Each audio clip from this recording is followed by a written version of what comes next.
kan banyak nih demo-demo yang membawa aliran-aliran agama. Semacam FPI ya waktu itu yang di berita.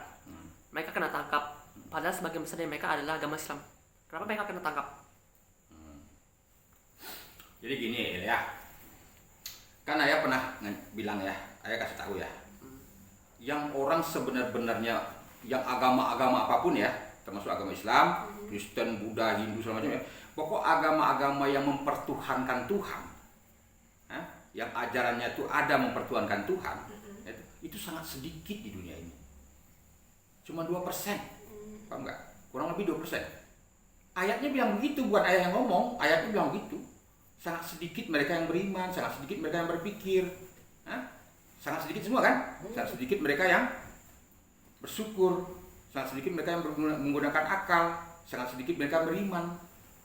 Ayatnya bilang begitu. Nanti umatku banyak tapi seperti buih di lautan, kata Nabi Muhammad kan hadisnya. Banyak yang terpanggil tapi sedikit yang terpilih. Hadis ayatnya bilang begitu. Sekarang kan orang banyak mengatakan Kristen nggak benar, Yahudi nggak benar, atau agama lain nggak benar ya. Coba ya, ini ayat nih. 7 ayat bunyi ayat seperti ini ya. Sesungguhnya orang-orang mukmin, orang-orang Yahudi, orang-orang Nasrani, orang-orang Sabiin, siapa saja di antara mereka yang meyakini adanya Tuhan dan hari berbangkit, serta beramal soleh, tidak ada kekhawatiran bagi mereka dan tidak pula mereka bersedih hati. 7 ayat ini dalam Al-Quran. Kenapa kok sampai 7 kali diulang-ulang? Yang ayah hafal masih ayah ingat nih, di Al-Baqarah 62, di Al-Maidah 69. Nah, cobalah buka itu nanti. Dan 5 ayat lagi di surat-surat lain. Kenapa ada ayat itu dalam Al-Quran? Ada lagi, satu lagi.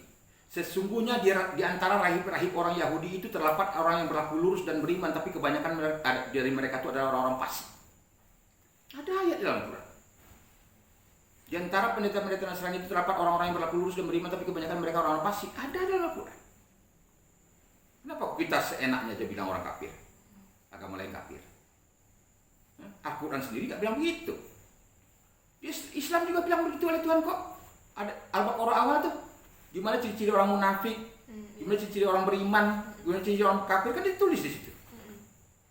Ini orang kafir begini, orang beriman begini, orang munafik begini. Ada semua.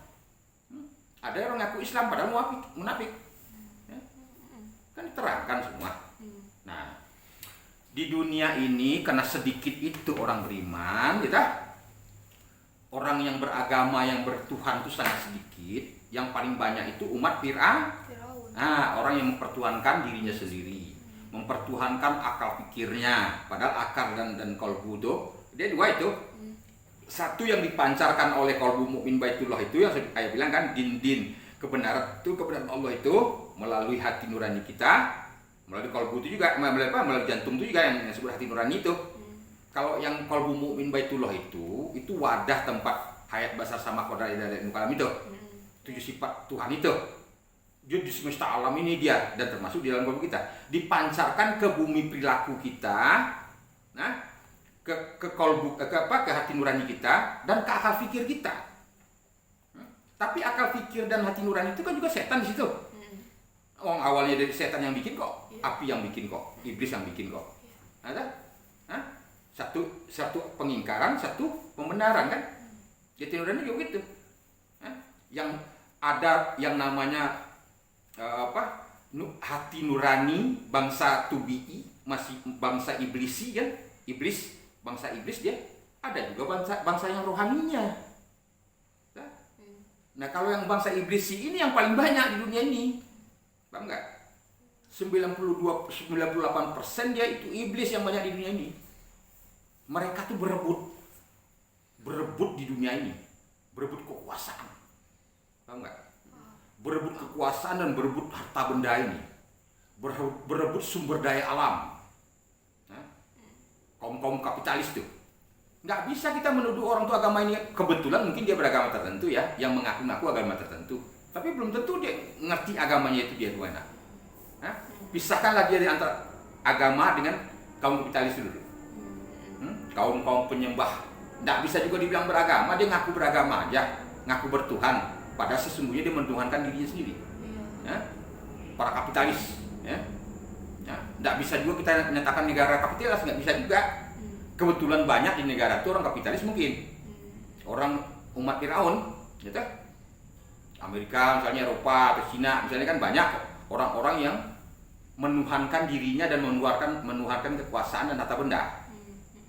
Dia berjalan di diam itu, iblis. Nah, bagaimana dia caranya untuk menguasai sumber daya alam di dunia ini? Ngerti nggak? Katakanlah kita ambil contoh Indonesia dulu atau Timur Tengah lah. Nah, Timur Tengah itu kan banyak sumber daya alam. Selama ini orang kan minyak yang jadi fokus untuk untuk menggerakkan industri di dunia ini kan minyak. Sedangkan minyak itu banyak di Amerika, di Timur Tengah. Amerika itu punya sumber daya energi di negaranya, yang ada di negaranya itu cuma 8%. 92% dia mesti mengimpor dari luar negeri. Ya. Tentu bagaimanapun untuk kebutuhan dalam negerinya dia mengambil di negara manapun. Nah, cara dia mengambil itu, cara dia untuk menguasai sumber daya alam orang itu, nah, kau kepengen murah, kau pengen nggak mahal, semaunya dia. Tapi susahnya juga kita nggak bisa menyalahkan mereka juga. Mereka yang punya pengetahuannya, mereka yang punya teknologinya. Nah, terjadilah misalnya di Timur Tengah nih, di Timur Tengah tuh banyak orang yang sepakat untuk ditambang dengan harga murah, misalnya kan? Atau dalam undang-undangnya disepakati di pemerintahnya harga tinggi. Tapi segelintir orang pejabat-pejabatnya, petinggi-petinggi raja-rajanya dibikin harga murah sebetulnya. Rakyatnya nggak tahu ini. Kolusi mereka di situ. Nah, dikerok sumber daya alam itu. Kalau mereka nggak mau ketahuan sama rakyatnya, dia didombal itu. Rakyatnya itu. Antara Sunni dan Syiah, antara aliran ini dengan aliran itu, ya kan? Kubu partai politik ini dengan kubu partai politik itu, gitu kan? Perang mereka tuh. Nah, tapi yang perang ini gimana? Yang kubu yang satu dibantulah orang kapitalis itu duit, dibantu senjata. Yang satu lagi yang kubu yang lain dikasih juga senjata, dikasih juga. Nah, perang nanti nggak 3 tahun, nggak 5 tahun. Betul? Kan dibilang orang kan kalau perang itu yang kalah jadi abu, yang kalah jadi abu, yang menang jadi arang kan? Kan rugi dua-duanya. Yang untung siapa? Yang ngadu domba tadi. Apa untungnya? Kita udah banyak minjam duit ke dia. Udah berupa duit, berupa senjata. Lu gimana bayarnya nanti? Nanti dia lagi yang mendamaikan. Tahu nggak? Didamaikan oleh mereka. Ya udahlah. Ya, yang banyak yang berinvestasi dia perang tadi siapa? Kamu kita lihat sendiri. Ya mereka yang mendamaikan itu mereka punya hak untuk menekan nantinya. Ya udahlah, kan kamu nih udah bagi 2 negaramu nih. Atau kekuasaan dibagi-bagi deh. Atau kalaupun satu negaramu nih kekuasaannya dibagi-bagi. Sebagian ntar untuk kubu itu, sebagian untuk kubu ini. Berapa orang menteri di kubu ini, berapa orang menteri di kubu itu. Kan gitu. Nah, nanti sumber daya alam kita ditekan perundang-undangan kita. Yang harus menguntungkan buat kapitalis itu. Nah, begitu juga yang terjadi di Indonesia, di Asia Tenggara ini ya. Yang namanya agama, kalau murni ajaran agama, orang ajarannya itu sabar, ridho, ikhlas, tawakal, pasrah. Mana pula dia suka berebut-rebut begituan? Kalau ada terjadi nih yang mengaku-ngaku Islam, dia mengaku umat agama apapun, atau memperjuangkan Islam, kita diajak adu domba, itu pasti ada di belakangnya mentornya itu. Pasti ada tujuan di belakangnya itu. Siapa sebetulnya di belakangnya ini? Pasti nanti kalau diurut ke belakangnya pasti ada nih, ketemu nanti siapa dalangnya ini. Tapi susahnya begitu. Orang-orang kapitalis kan pinter-pinter. Ibarat nih ada orang 5 orang di sini nih. Kentut, bau kentut. Kita mau menuduh siapa? Kentutnya ada. Nggak mungkin orang yang selain dari sini, masa kentut yang dari Surabaya kemari baunya kan nggak mungkin. Pasti kentut yang orang dalam ruangan ini aja. Enggak. Kalau di Indonesia terjadinya pasti kentutnya di dalam Indonesia aja tuh. Bisa jadi dia bekerja sama juga sama asing, kapitalis asing. Jadi para kapitalis di Indonesia ini ya, yang menuhankan harta benda, yang menuhankan dirinya sendiri, yang udah kaya raya triliunan duitnya nggak puas-puas, nggak kenyang-kenyang juga. Yang paling mudah, yang paling murah meriah biayanya, ya melalui aliran-aliran agama. Itulah kita jadi domba. Paham nggak?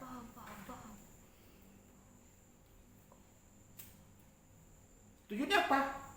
Berebutan jabatan tuh di pemerintahan. Kalau untuk lokalnya ya, berebut jabatan kan namanya partai politik itu kan berebut kekuasaan. Iya. Mereka tuh berebut kekuasaan. Jabatan berebut jabatan itu. Nah, dengan cara apa? Ini dengan cara banyak-banyakan masalah. Yang paling mudah untuk mengumpulkan massa itu yaitu dengan label-label agama lah. Paham nggak? Dengan menunggangi agama itu. Coba lihat kan, multi level, orang naik haji tuh, iming-imingnya kan arisan haji gitu tadi kan. Kan orang tertarik tuh dengan arisan haji tuh. Investasi syariat, pokoknya nama-nama agama lah. Akhirnya orang tuh berjubel tuh. Nanti lama-lama digarung dia pergi kabur, tipu. Kan banyak begitu. Iya.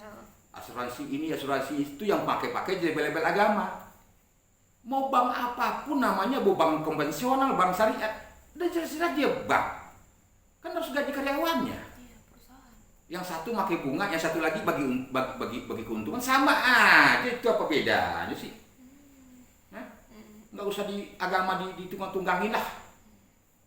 Paham nggak tuh? Sama aja tuh kok. Nah itulah terjadi di Indonesia kan.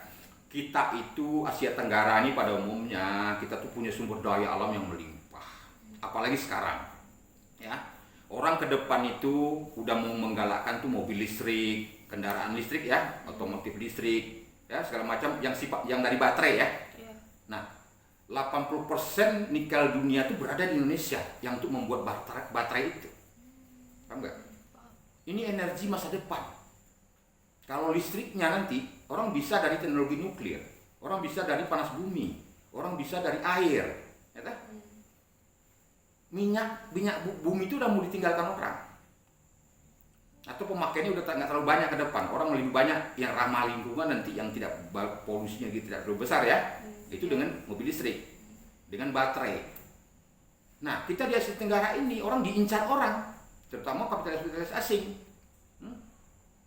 Nah, kalau pemimpin negara kita tuh nggak bisa lagi diajak kerjasama untuk korupsi, atau untuk membuat undang-undang yang menguntungkan mereka, iya rakyatnya jadi domba. Supaya menjatuhkan pemimpin itu. Dari dulu kita negara kita ini dari mulai zaman Belanda dulu kok. Freeport, Humon, Stempek, Caltech, Harun, Exxon, Abak itu merek-merek apa itu? Merek asing semua tuh. Nambang minyak kita, batu bara kita, emas kita, gas, minyak bumi segala macam, batu kuarsa, nikel, baja, besi segala macam. Itu kan mereka yang menikmati selama ini dari mulai zaman Belanda.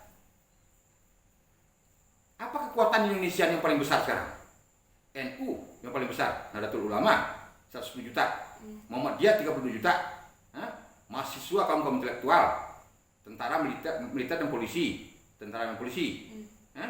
baru ormas lain kan? Nah ini yang dikerjain. NU ini banyak umat ini, ya. Bagaimana cara ngerogoti umat NU ini? Udahlah, tokoh-tokoh NU itu dijelek-jelekin, Nah, masuk nih paham Wahabi, paham Mutazilah, paham Ikhwan Muslimin, Tarbiyah segala macam kan masuk dia menyerang tuh Pak paham-paham yang lahir dari bumi Indonesia ini yang namanya NU sama Muhammadiyah itu dan terikat-terikat yang ada di Indonesia ini. Digerogoti dulu tuh masanya dengan cara apa? Dijelekin ulamanya.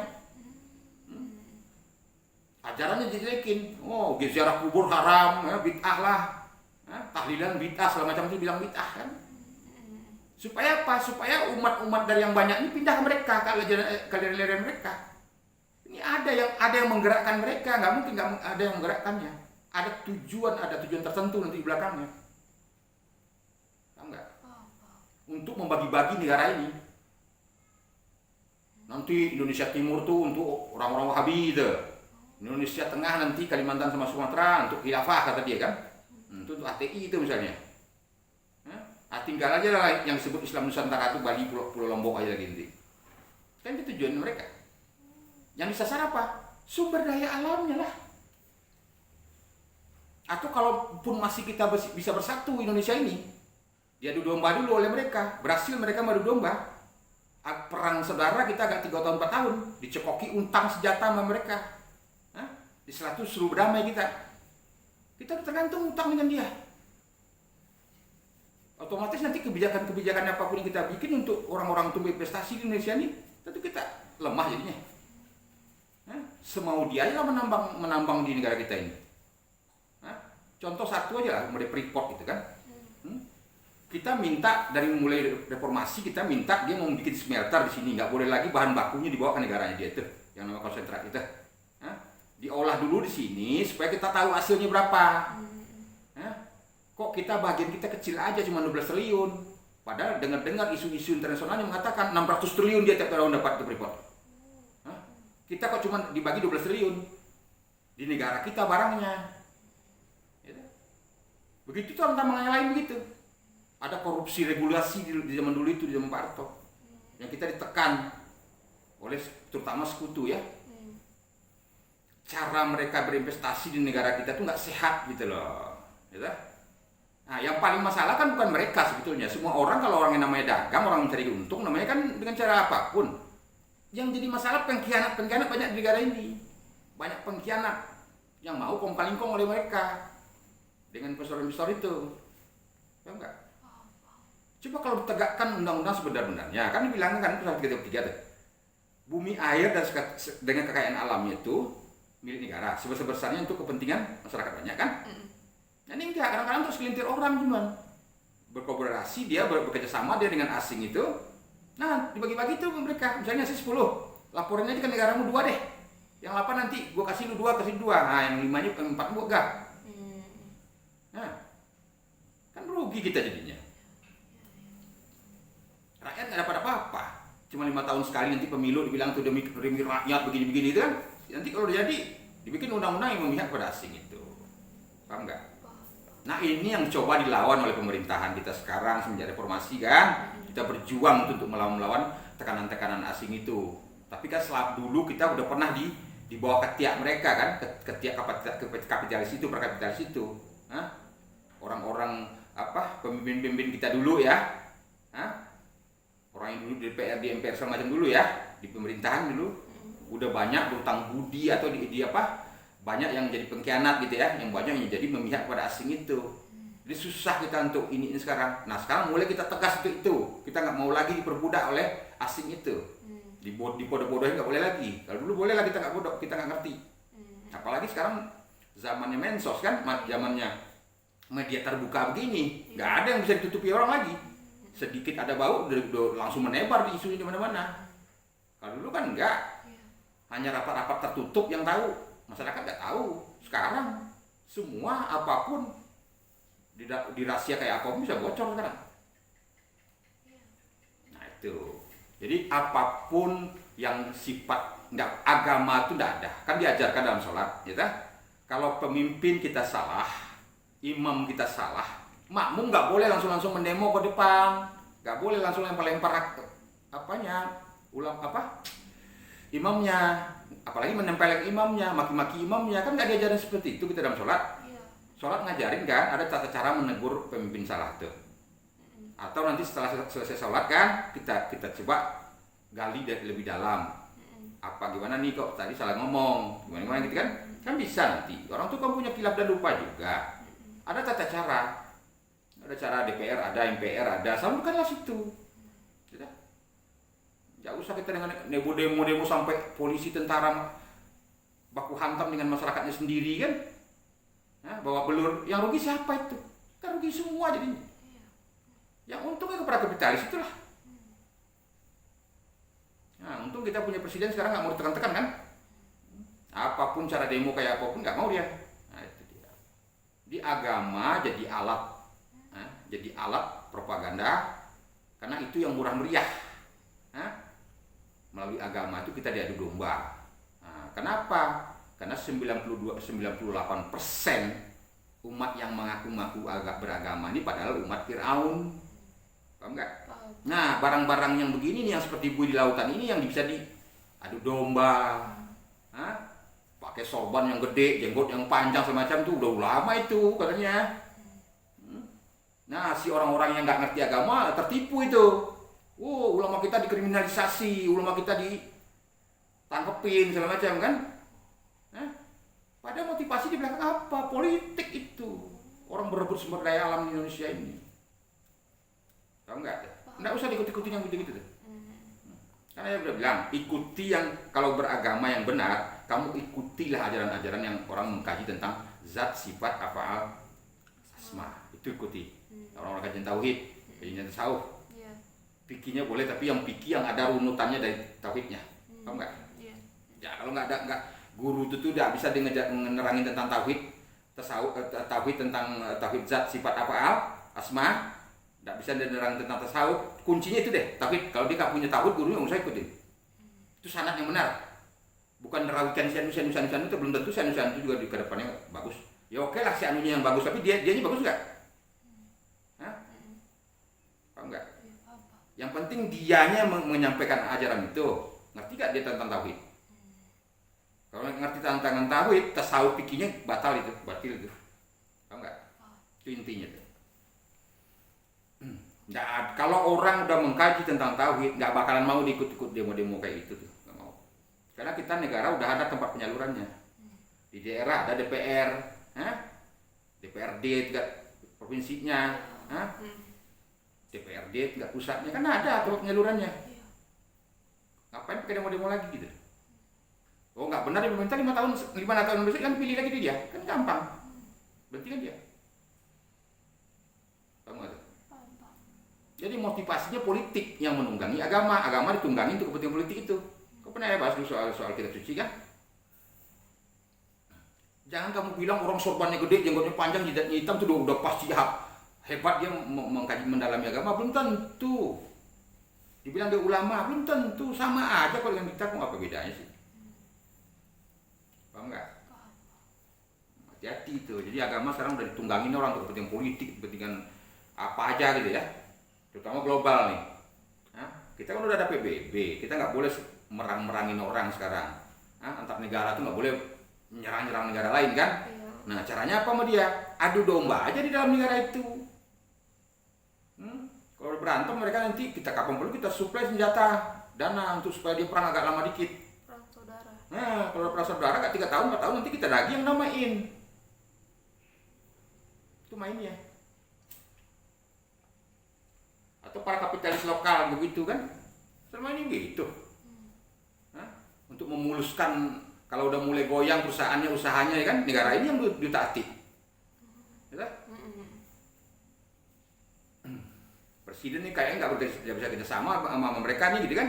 Nah digoyangnya presiden supaya jatuh. Kan begitu mainnya. Orang berebut kok. Nggak ada hubungannya tuh politik itu dengan agama itu.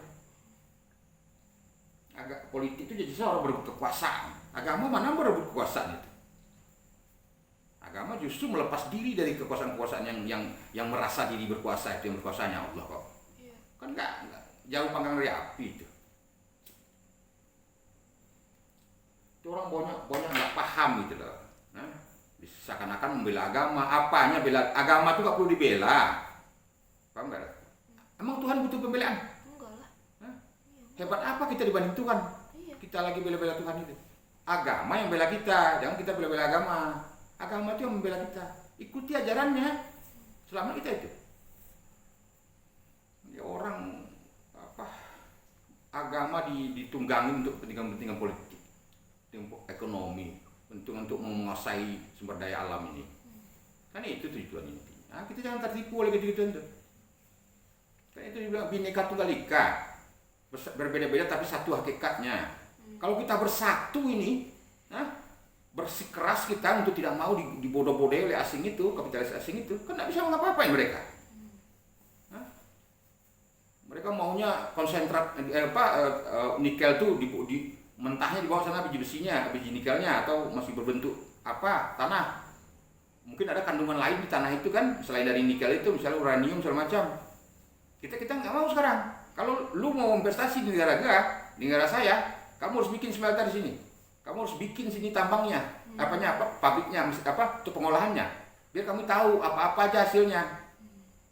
Itu mau kita. Kalau dulu kamu masih bodoh-bodoh, boleh kamu bodoh-bodohin. Sekarang kami udah nggak bodoh lagi. Masa kamu aja yang untung, kami nggak untung gitu loh. Nah itu kan. Apalagi zaman dulu, tanah yang ditambangnya di negara kita, diajuin tuh ke bank kita, dikasih dia mau duit, dapat dia mengajukan berapa izin tambangnya dapat, misalnya agak 1 juta hektar dia dapat, diajuinkan ke bank kita, dapat kredit dia, itu untuk beli mesinnya dia, beli teknologinya dia. Tanahnya tanah kita, duitnya duit kita, kita jadi babunya yang bekerja di situ, yang untung gede buat dia. Kan goblok kita itu. Selama kita yang dibodoh-bodohi, terlalu mahal dia jual ilmunya itu kita. Kan nggak benar. Apalagi zaman dulu, ada yang sewa lahan aja. Disewa lahan kita dalam setahun sekian 1 triliun, 2 triliun. Dia mau dapat 1 juta, 1 miliar, 1.000 triliun pun kita nggak boleh tahu, nggak boleh ada urusan. Itu hak dia. Kita udah nggak mau lagi begitu sekarang, kan gitu. Nah itu nah, orang tuh karena merasa investor tuh tertekan dengan undang-undang kita, dengan peraturan sekarang, dia domba masyarakat kita ini, dia domba rakyat kita ini. Paham nggak? Apalagi sekarang ya, ke depan itu, Asia Tenggara ini sekarang Malaysia, Singapura, Indonesia, Brunei kan, sebagian Filipina, sebagian Thailand itu sekarang udah mulai bangkit ajaran-ajaran tauhid itu kembali, ya tak? Nanti dari 2042 sampai 60 tahun ke depan itu masa kejayaan kembali dimensi langit itu ya. Dimensi langit. Nah, dimensi langit itu maksudnya orang mudah untuk memahami ketahuidan itu. Nah, sekarang ini dimensi manusia nih dari mulai 82 sampai 2042. Dari dulu begitu bertahun itu aja. Nabi turun nabi lagi, nabi turun nabi lagi, turun nabi lagi, turun nabi lagi, begitu terus. Berputar ya. Manusia itu udah buruk lagi kelakuannya, turun lagi. Buruk kelakuannya, turun lagi. Paham enggak? Nah, nanti era nih, udah mulai era ilmu tasawuf, ilmu tauhid itu udah mulai bangkit. Ilmu syariat itu udah mulai kurang diminati orang ya. Para kapitalis sekarang mulai rontok semua sekarang. Paham enggak?